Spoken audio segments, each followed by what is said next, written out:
Италиянын түндүгүндөгү Эмилия-Романья провинциясына болгон саякатыбызды улантабыз. Өлкөнүн эң ири өнүккөн бул дубанынын борбору Болонья шаары. Чөлкөм Европадагы эң эскилерден саналган Болонья университети, атактуу ашканасы, тактап айтканда болонезия спагеттиси, пармиджано деп аталган сыры жана ламбруско деп аталган виносу менен таанымал. Буга кошумча дал ушул аймакта дүйнөдөгү эң баалуу козу карын өсөт. Алдыдагы берүүдө дал ушул чөлкөмдөгү чакан ишканалар, билим берүү системасы, ашканасы тууралуу бул жактагы кыргызстандыктардын көзү менен айтып беребиз. Ошондой эле берүүбүздүн экинчи бөлүгүндө дүйнөдөгү эң чакан мамлекеттердин бири Сан-Марино тууралуу да баяндайбыз. Бул жумушта тапкычакты мен деле көп жумуштарда иштедим, магазинде иштедим.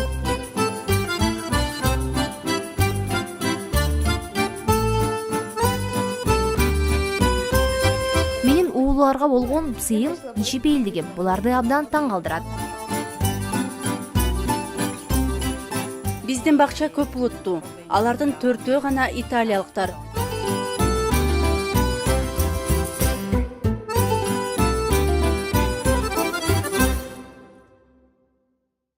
Анда эмесе баштадык. Бул Савиньо шаарчасы. Тоолор менен курчалган табияты кооз шаарчада 3000ге жакын адам жашайт. Чоң шаардан алыс жайгашып, жаратылышы кооз бул калаада негизинен колунда бар италиялыктар отурукташкан деген пикир кеңири тараган. Биз азыр Италиянын Болонья шаарынан 30 чакырымдай алыстыкта жайгашкан Савинья шаарчасындабыз. Бул чөлкөм жер алдында өскөн ак козу карындары, же болбосо трюфелдери менен бүткүл дүйнөгө таанымал. Ал эми дал ушул шаарчада биздин журтташыбыз Венера дагы жашайт. Венеранын иштеген жери жана анын жолдошу менен бир аздан соң таанышабыз. Ошентип Венера менен кошо ал иштеген өлкөдөгү эң ири трюфель чыгарган ишканалардын бирине бардык. Алгач трюфель эмне экенин азын-оолак айтып өтөлү. Трюфель бул жер алдында өскөн козу карындын бир түрү. Ал аябай сейрек өстүрүлүп, баасы кымбат. Трюфелдин ак түрүнүн 1 килограммы $3000 бааланат. Мындай чүйгүн тамак кантип өстүрүлөт жана кандайча иштелип чыгат? Компаниянын жетекчи орун басары Анджело Даттило кеңири айтып берет. Questo è il tartufo sporco.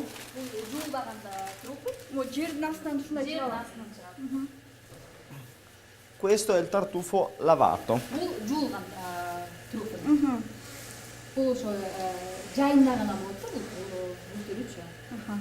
Quindi questo che è una qualità più piccola.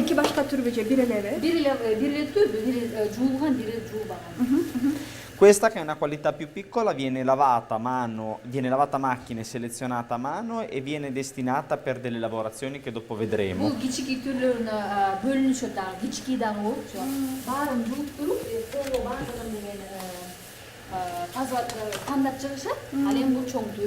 Кички түрлөрүн деген жана продукттар. Ушуну иттер таап чыгат, Ит менен таап чыгат.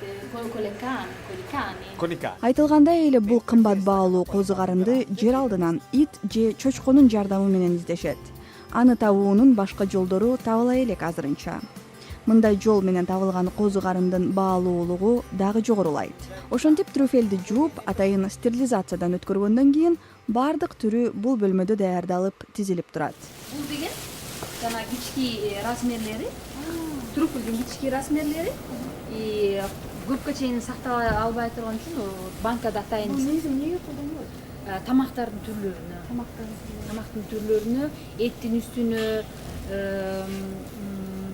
паста менен кылса болот, күрүч менен кылса болот.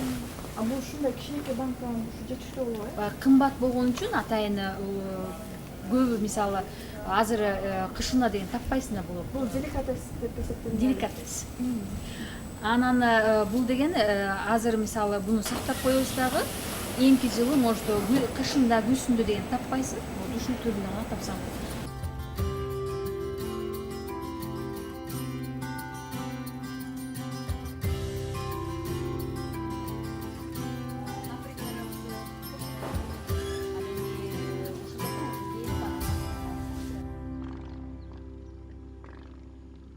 Quindi nulla. Quello che noi facciamo praticamente tutti i giorni. Биздин фабрикада бир эле трюфель эмес, көп продукция чыгат. Биздин продукция дүйнөнүн көп өлкөлөрүнө экспортталат. Бул жумуш мен үчүн жөн эле бир хоббиден башталган. Мен анда 17 жашта болчумун. Азыр 42ге чыктым. Биринчи жолу кичинекей күчүктү алып, трюфель издей баштагам. Бул аймак ак трюфелге бай. Аны өткөрүп жүрүп, акыры компания ачып иштеп келатам. Компаниянын негизги продукциясы трюфель. Дүйнө жүзүндө 100гө жакын түрү бар. Бирок анын 4 түрүн гана жесе болот. Эң атактуусу бул ак трюфель. Латынча аты тубер мантун пико. Экинчи түрү кара ширин трюфель, тубер мелано шпорм. Үчүнчүсү тартуфо нейронестате. Ал бир гана жай айларында чогултулат. Аны биздин фабрикадан көрдүңөр. Төртүнчү түрүн күзүндө гана чогултушат. Турбер унчинатум деп аталат. Бул аймакта трюфель көп.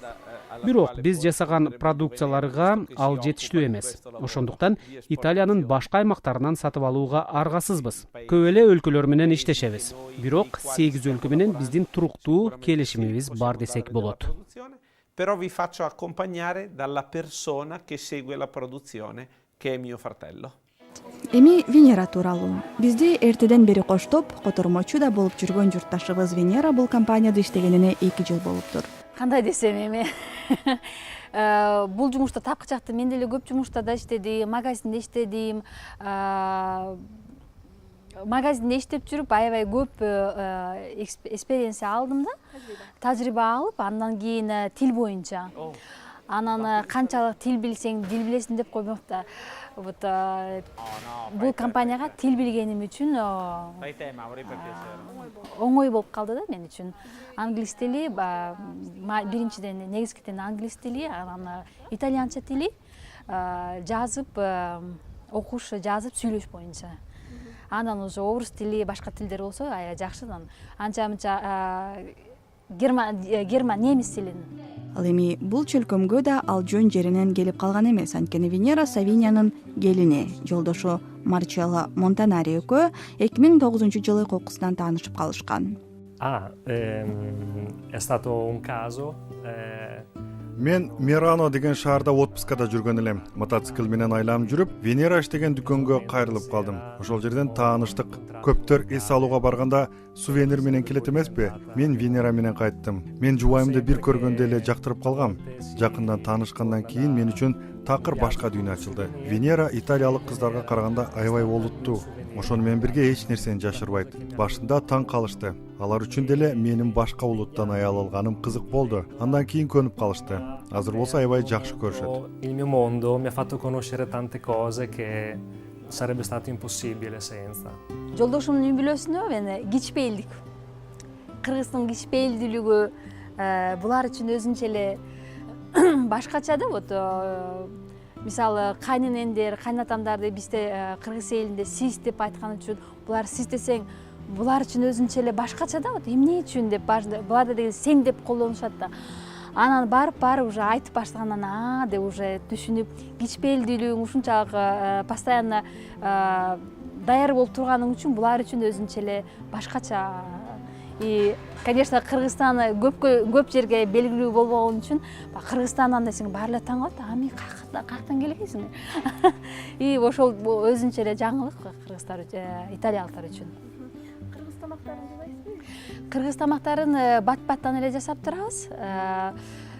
Вот биздин мен семьям деп койбойм, бул жакта жашаган үчүн аш атайын күрүч алып келдирип Кыргызстандан келгендерди и аш жасап турам, манты аябай жагат.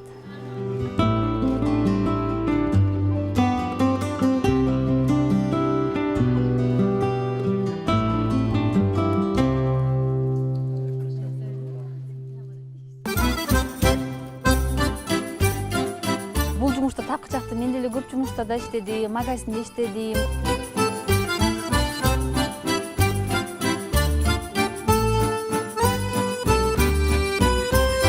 Менин ууларга болгон сыйым ишипейилдигим буларды абдан таң калтырат. Биздин бакча көп улуттуу. Алардын 4-өө гана италиялыктар.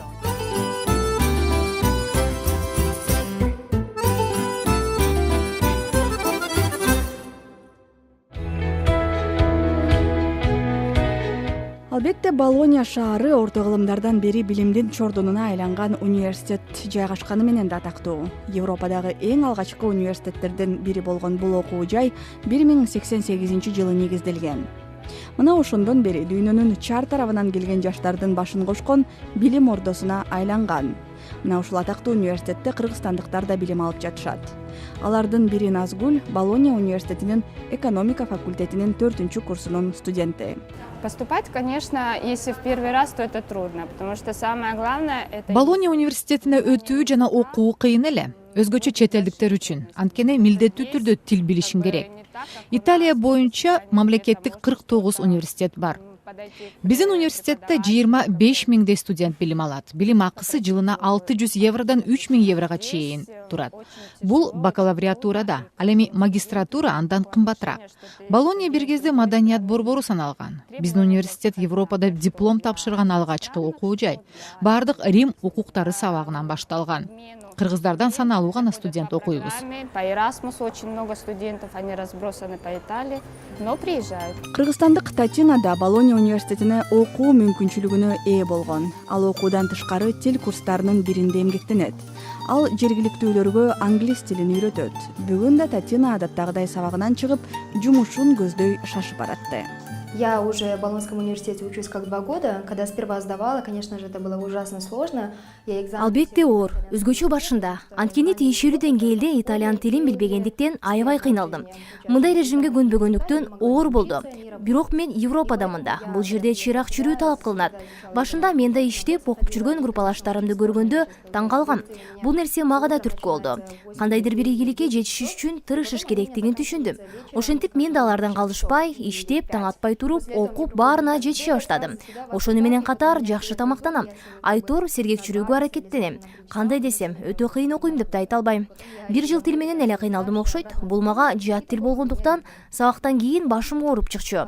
Ошентип экзамендерди да бере албай калган учурларым болгон. 5-6 жолкусунда араң тапшырган күндөрүм болду. Бирок мен өзүм өтө тың болгонум үчүнбү тез эле досторду таап алдым. Алар мага жардам беришти. Маселен, мен сабакка даярданганда мазмунун окубай эле котормочудай болуп китептеги ар бир сөздү бирден которуп жаттаган күндөрүм болду. Бирок мен Болония университетинде окуйм да деген нерсе мага ар дайым дем берип турат. Анын үстүнө мен бекер окубайм. Жылына 1000 евро төлөйм. Бул мага жеңилдик белгиленден кийинки баа. Ошондуктан апамды кыйнабаш үчүн мен өзүм да иштешке туура келет. Мен Ошто кыргыз-түрк Севат лицейин аяктагам. Просто на бытовую жизнь начала зарабатывать. Татинанын айтымында Италиядагы жашоо ага көп нерсени үйрөттү. Үйрөнгөн билимин, алган тажрыйбасын Кыргызстандын керегине жаратсам деген тилеги бар. Я вот смотрю, мне Италия очень понравилась. Говорят же, дом... Мага Италия абдан чагат. Маселен, Кыргызстанда чектөөлөр көп. Эл эмне дейт, кандай кабыл алат деп ойлоно бересиң. Бирок мен албетте мекенчилмен. Бул жактан алган билимимди, тажрыйбамды Кыргызстандын пайдасына жумшасам дейм. Анткени бекеринен ошол жакта төрөлбөсөм керек. Бекерине саясий илимдер факультетин тандаган жокмун. Мен өлкөмө пайдамды тийгизсем деп кыялданам. Мени Италия 180 эмес, 360 градуска өзгөрттү. Башында бул жактагы досторумдун айрым кылыктарына таң кала берчүмүн. Азыр ошонун баары туура деп билем. Мен толеранттуу болууга үйрөндүм. Италиялыктар менен кыргызстандыктар таптакыр эки башка эл, эки башка мүнөзгө ээ. Бул жакта эркиндик өтө көп. Жаштарга ошол абсолюттук эркиндик тескери таасирин тийгизет. Ал эми Кыргызстанда өтө чектөөлөр көп. Ошондуктан балдарда өзүнө ишенбөө пайда болот, жабык. Өзгөчө жаш кыздардын кыялдары бир гана үй бүлө күтүү менен чектелип калганы өкүндүрөт. Маселен, бул жакта жаштар жашоо бир келди да, баарын татып көрүш керек деп ойлошот. Менин менталитетим буга жол бербейт. Мен айтам, бул жашоодон сага керектүү, жакшы нерселерди гана татыш керек, баарын эмес деп. Менин ууларга болгон сыйым, кичипейилдигим буларды абдан таң калтырат. Тем более мне нравится, почему бы нет, тем более. И начала к этому относиться, да. Но я изменилась. Италияга келип, жергиликтүүлөргө тил үйрөтөм деген тырышчаак кыздын чыйрактыгы тил курсунун жетекчилеринин көңүлүнө толгон. Курстун жетекчиси азаттыкка сүйлөп жатып, кыргыз кызына мындай мүнөздөмө берди. Мен башында айтып өткөндө жалаң англис тилдүү өлкөлөрдөн келген мугалимдерди кабыл алчумун. Татина келгенде байкасам абдан демдүү, башкалардан тил жагынан кем калбайт экен. Бир канча убакыт практикадан өттү. Бул жерде биз тилди жөн үйрөтпөстөн, маселен балдарга дос болушубуз керек. Ар түрдүү оюндарды уюштуруп, эс алууга чыгып, кызыктуу кылып үйрөткөнгө аракет кылабыз. Сабырдуу болуш керек. ошол сапаттарды мен Татинадан байкадым. Буга чейин мен Кыргызстан эмес, деле Борбор Азиядан тааныштарым жок эле. Бул өлкө тууралуу уккан эмесмин. Татина мага абдан кызыктуу болгон. Кийин Кыргызстанды картадан издеп таап, бир топ маалымат окудум. Албетте, мен көп улуттун өкүлдөрү менен иштешем. Алардын ар биринин өз мүнөздөмөсү бар. Татина өтө олуттуулугу жана тактыгы менен башкалардан айырмаланат. Маселен, ал башында шаардын сыртында жашаган кардарыбызга сабак берчү. Ага эртең мененки 7-ге кечикпей барыш үчүн таңкы 5:30 туруп кетчү. Бир да жолу кечик барган эмес. Татина абдан жигердүү, демдүү кыз. Айтылуу Болонья университети жайгашкан байыркы имараттардын биринде азыр коомдук китепкана жайгашкан. Бул жерде бир кездери дүйнөгө таанымал акындар Данте менен Петрарка, айтылуу окумуштуу Коперник окуган. Мына ушундай тарыхый жайда билимин жогорулатам деген журтташыбыз Сара бул китепкананын тарыхы тууралуу кеңири айтып берди. Это исторический университетский корпус. Университеттин бул тарыхый корпусу 1536-37 жылдары курулуптур. Бул жерде медицина, теология жана юриспруденция илимдери окутулчу экен. Дубалардан силер дал ушул жерде окуган атактуу студенттердин жана окутуучулардын керттерин көрө аласыздар. Азыр бул жерде китепкана жайгашкан. Ичинде 600 миңден ашык китеп бар. Алардын ичинен байыркы китептер да тапса болот. Негизи Болоньяда бир нече чоң китепкана бар. Мындан башка да борбордук китепкана Сала Борса менен баардык студенттер, мектеп окуучулары колдоно алышат. Биз дагы колледждеги студенттер менен бул китепканаларга көп келебиз. Мектептеги билим алуу 13 жылга созулат. Италиялыктардын көбү мектептин жогорку класстарын бул жакта колледж деп коет. Андан кийин орто билими тууралуу диплом алышат. Ошондуктан баары эле жогорку окуу жайда окууну көздөшпөйт. Мен маселен бул жака Кыргызстандан 9-классты бүтүп анан келгем. Быйыл колледжди аяктайм. Экономист адистиги боюнча дипломго ээ болом. Бүткөндөн кийин университетте билим алсам деп кыялданам. Анткени менен азыр жаш курагы 30га барып калгандар билим алышат. Окуу оор болгондуктан диплом ала албай эле жыл сайын калып калышат. Университетке өтүш үчүн биздеги ОРТ сыяктуу бул жакта да матурита деп аталган экзамен бар. Ошону тапшырышат. Только по этим оценкам ты поступаешь потом в университет. Сара айтып өткөндөй эле Италияда мектептеги билим алуу 13 жылга созулат. Ал эми мектепке чейинки тарбиялап окутуу, бала бакча системасы кандай? Журтташыбыз Алтын кызы Аминаны үйүнүн жанындагы бала бакчага алып барат. Амина 4 жашта, тайпасында 7 гана бала бар. Аминанын тарбиячысынын айтымында бул бакчада италиялыктардын балдарына караганда башка улуттагы жеткинчектер көп. Бул бакчада 3 жаштан 6 жашка чейинки балдар тарбияланат. Бул жерден алар мектепке чейинки даярдоо курстарынын баарын өтүшөт. Биздин бакча көп улуттуу.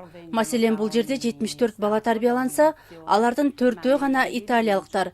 Бирок биз үчүн эч айырмасы жок. Биз тескерисинче башка жактан келген улуттун өкүлдөрүнүн ар бирине жардам берип, үй бүлөдө көйгөйлөрү болсо, аларды унуттурууга аракет кылабыз. Ал эми Алтын Кыргызстан менен бул жактагы бала бакчалардын айырмасы абдан чоң экенин белгилейт.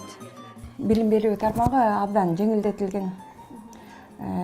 Бизде деген Кыргызстанда балдарыбызды мектепке барганда канча акча төлөйбүз, канча чогултабыз, эжесине чогултабыз.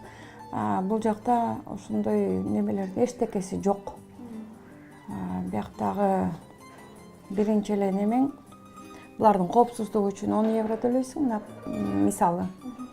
Андан кийин тамак ашына төлөйсүң. Тамак ашына бир айда бир 30 евро төлөйсүң. Ага биринчи, экинчи, үчүнчү кирет. Эртең 8:30 сабакка барышат. Кечинде 4:30 сабактан чыгышат. Өзүбүз алып келебиз. Бул жакта 12 жашка чейин балдар өз алдынча барып келбейт мектепке. Анан эгерде бул жакка Кыргызстандан же башка өлкөдөн келгенде дагы, мисалы башка адамдардын балдары документи жок болсо дагы, эч бир мектеп албай койгонго укугу жок. Ар бир кичинекей бала, өспүрүм 16 жашка чейин даже документи жок болсо дагы любой мектепке алганга, мисалы эртең окуу бүтүп атса дагы 20 күн калганда ошол мектепке алганга укугу бар. Каарманыбыз Амина тарбияланган бала бакча бул жердеги көп улуттуу бакчалардын бири. Дал ушул жерге келген 70 баланын 3-4 гана Италия улутундагылар экени маалым болду. Дагы бир белгилегичү нерсе, Болонья шаарында мамлекеттик гана бакчалар бар, жеке менчик бала бакча дээрлик жок. Алтын жана анын жолдошу мароккалык Йосиф Эсахли кыздарына кыргыз жана араб тилдерин бирдей үйрөтүүгө аракет кылышат. Кандай? Канчаласын? Жакшы. Жакшы. Nasıl tıkadı? Conta.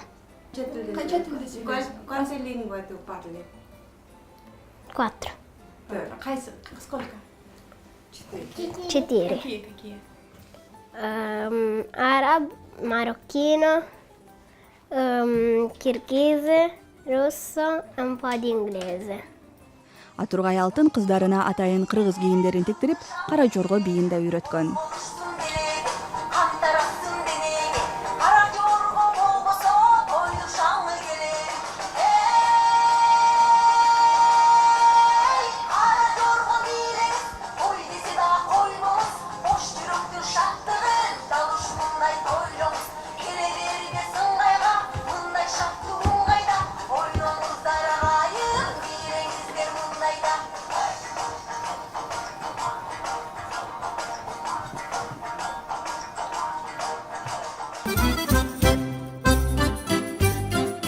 Бул жумушта такы жакты мен деле көп жумуштарда иштедим, магазинде иштедим.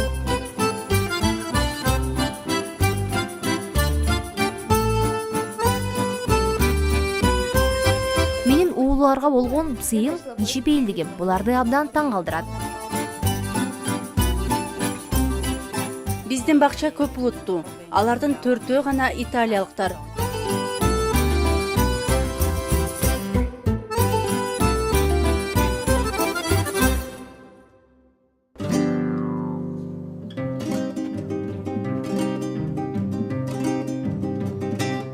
Сапарыбызды Италиянын Болонья шаарынан 250 чакырымдай алыстыкта жайгашкан дүйнөдөгү чакан шаар мамлекеттердин бири Сан-Маринодо уланттык. Европадагы эң чакан мамлекеттердин бири Сан-Маринодобуз. Бул жердин калкынын саны болгону 30 миңдин тегерегин түзөт. Бул жакта дагы биздин журтташтарыбыз иштейт. Көбүнчөсү орус тилдүү туристтер келгендиктен алар негизинен соода тармагында эмгектенишет. Сан-Маринонун жалпы аянты 61 гана чарчы километр. Калкынын саны 36 миңдин тегерегинде. Бул шаар мамлекет өтө чакан болгондуктан жашоочулар баары бири-бирин таанышат. Атургай түрмөсүндө канча адам отурганын жана алар эмне үчүн айыпталганынан өйдө билишет.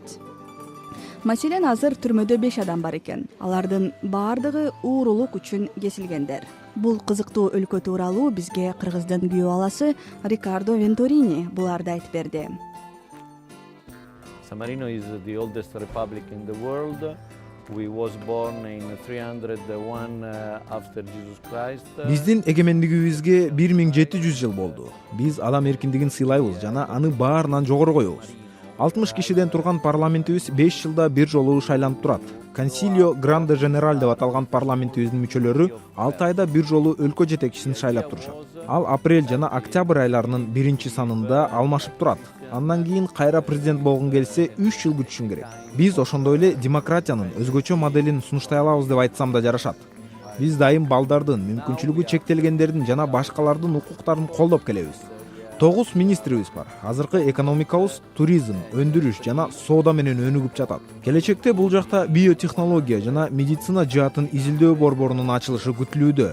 Сан-Марино учурда Бириккен Улуттар уюмунда, Европа кеңешинде жана башка таасирлүү эл аралык уюмдарда мүчөлүк кылат. Британияга же башка өлкөгө барганымда өзүмдү италиялык эмес, Сан-Маринолукмун деп тааныштырам. Анда эмнеге итальянча сүйлөйсүң деп сурашат. Биздин өлкөдө Италия тили расмий тил болуп саналат. Ошентсе да мен италиялык эмесмин. Мен Сан-Маринолукмун. Бирок футболго келгенде көрүнүш өзгөрөт. Италия, Аргентина же башка өлкө менен ойносо Сан-Маринолуктар дайым Италияны колдойт. Ал эми башка маселеге келгенде биз көз карандысыз экендигибизди белгилегибиз келет.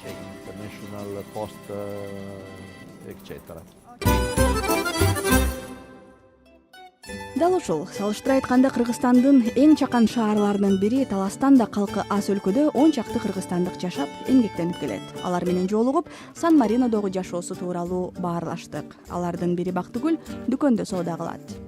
Va bene? Ok. Metto in sacchettino? Sì, grazie. Бул деген Кромия деген марка Италиядан жасалган, полностью 100% итальянская продукция. Мунун баары тери. Цыналары ар кандай баалар 100дөн өдө. 100 евродан өдө. Биз мынтип анан сатканда мындай кылып туруп анан баштыгына салып беребиз. Фирменный сумкалар булар, бир итальянское производство. Биздики негизги туризм бул орустар болчу буга чейин. Бирок кризистин эмесине байланыштуу быйыл орустар аз, бирок ар кайсы мамлекеттерден көп келишет. Американецтер, Европа полностью, Азиядан көп. Ар кандай. Дүйнөнүн ар бир бурчунан туристтер келет. Кытайлар көп быйыл. Мен 2006-жылы келгем.